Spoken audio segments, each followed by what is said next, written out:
BNP মহাসচিব মির্জা ফখরুল ইসলাম আলমগীর বলেছেন, আমরা বিরাট ভয়ঙ্কর একটা ফ্যাসিবাদের হাত থেকে আপাতত মুক্তি পেয়েছি। এই মুক্তি তখনই চূড়ান্ত হবে যখন তাদেরকে আমরা রাজনৈতিকভাবে সম্পূর্ণ নিশ্চিহ্ন করে দিতে পারব। শুক্রবার বিকেলে উত্তরার আজমপুরে এক সমাবেশে বিএনপি মহাসচিব এসব কথা বলেন। মহানগর উত্তর বিএনপির উদ্যোগে জুলাই আগস্ট গণ অভ্যুত্থানের বর্ষপূর্তি উপলক্ষে শহীদদের স্মরণে এই সমাবেশ হয়। মির্জা ফখরুল বলেন, যারা লুটপাট করে, যারা ব্যাংক লুট করে, চাঁদাবাজি করে, যারা মানুষের সম্পত্তি দখল করে নিয়ে যায়, তাদের বিরুদ্ধে আমাদের কোনো রকমের আপোষ থাকবে না। বিএনপি মহাসচিব বলেন, তিনি বলেছেন যে আমরা একটা নতুন বাংলাদেশ তৈরি করব, যে বাংলাদেশের সব মানুষের সমান অধিকার থাকবে, ভোট দিতে পারবে। সাধারণ গরিব মানুষ সে গরিব থাকবে না, আস্তে আস্তে সে উন্নতির দিকে যাবে এবং ন্যায় বিচার প্রতিষ্ঠা করা হবে।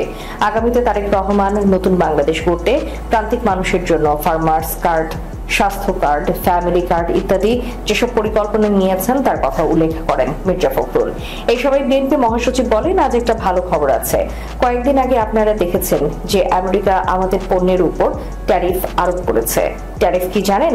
আমরা যেসব পণ্য রপ্তানি করব তার উপর 35% ট্যাক্স নিয়ে দেবে।